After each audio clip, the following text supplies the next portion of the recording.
ایک واقعہ بتایا جا رہا ہے کہ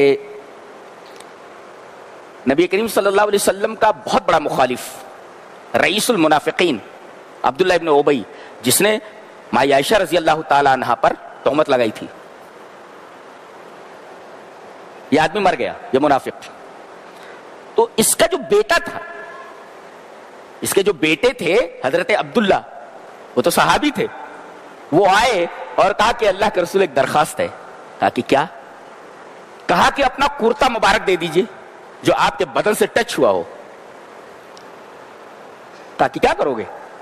کہا کہ اپنے باپ کو عبداللہ ابن ابی کو میں اسی میں کفن دوں گا۔ اللہ کے رسول صلی اللہ علیہ وسلم نے اپنا کرتا دے دیا۔ جانتے ہیں کیوں؟ ایک احسان بھی تھا۔ یہ جب بدر کے قیدی پکڑ کر کے لائے گئے تھے تو ان میں آپ کے چچا عباس بھی پکڑ کر لے آئے گئے تھے، وہ بھی لڑنے کے لیے آئے تھے، پکڑ کر لائے گئے تھے۔ اب ڈیل ڈور ان کا ایسا تھا کہ سب کو کپڑے دیے گئے، قیدیوں کو کھانا بھی دیا جاتا تھا اور کپڑے بھی دیے گئے۔ اس کے بدن پر کوئی کپڑا سوٹ نہیں کر رہا تھا، اس لیے کہ کافی لمبا چوڑا تھا۔ تو عباس رضی اللہ تعالی عنہ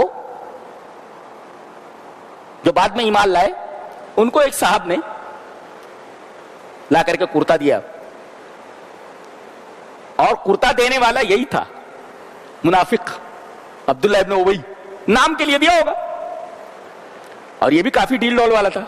تو اس کا جو کرتا تھا وہ حضرت عباس رضی اللہ تعالیٰ عنہ کو فٹ آ گیا۔ یہ بات نبی کو یاد تھی، تو احسان چکا دیا آپ نے، کہا کہ لے جاؤ۔ نیا لانے کے بعد اسے کرتے میں کفن دیا گیا، اس کے بعد پھر آئے، کہا کہ اللہ کے رسول ایک اور درخواست ہے۔ کہا کہ بولو۔ کہا کہ چلیے نماز جنازہ پڑھا دیجیے۔ گئے اور نماز جنازہ پڑھانے کے لیے جیسے آگے ہوئے، حضرت عمر نے آپ کا دامن پکڑ کر کے کھینچا۔ اللہ کے رسول کیا کر رہے ہیں؟ یہ منافق ہے، منافق کے لیے آپ استغفار کیسے کر سکتے ہو؟ تو جہنمی ہے وہ۔ لیکن نبی کریم صلی اللہ علیہ وسلم نے نماز پڑھا دی۔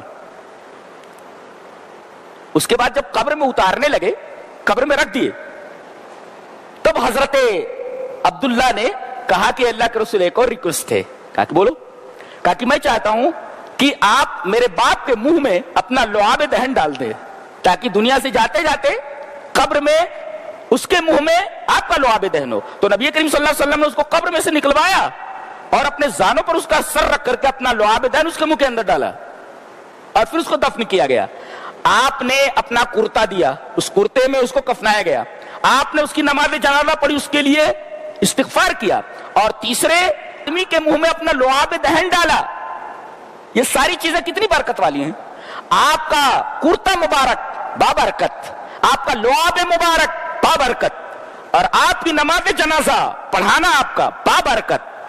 آگے ڈانٹ پڑی آپ کے اوپر، آپ کو حکم دیا گیا وَلَا تُصَلِّ عَلَىٰ أَحَدٍ مِّنْهُمْ مَاتَ أَبَدًا وَلَا تَقُمْ عَلَىٰ قَبْرِهِ۔ ایسے لوگوں کی نماز پڑھنے کی اجازت نہیں ہے، آپ کو منع کر دیا گیا۔ پتہ یہ چلا کہ آدمی کے پاس اگر ایمان نہ ہو اور عمل نہ ہو تو نبی کریم صلی اللہ علیہ وسلم کا کرتا، نبی کریم صلی اللہ علیہ وسلم کی نماز جنازہ پڑھانا اور نبی کریم صلی اللہ علیہ وسلم کا لعاب دہن بھی منہ میں ڈال دیا جائے، تب بھی وہ کافر ہی ہے، وہ جہنمی ہی ہے۔ یہاں کیا بولتے ہیں لوگ کہ اس برکت والی چیز سے یہ ہو جائے گا، اس برکت والی چیز سے یہ ہو جائے گا۔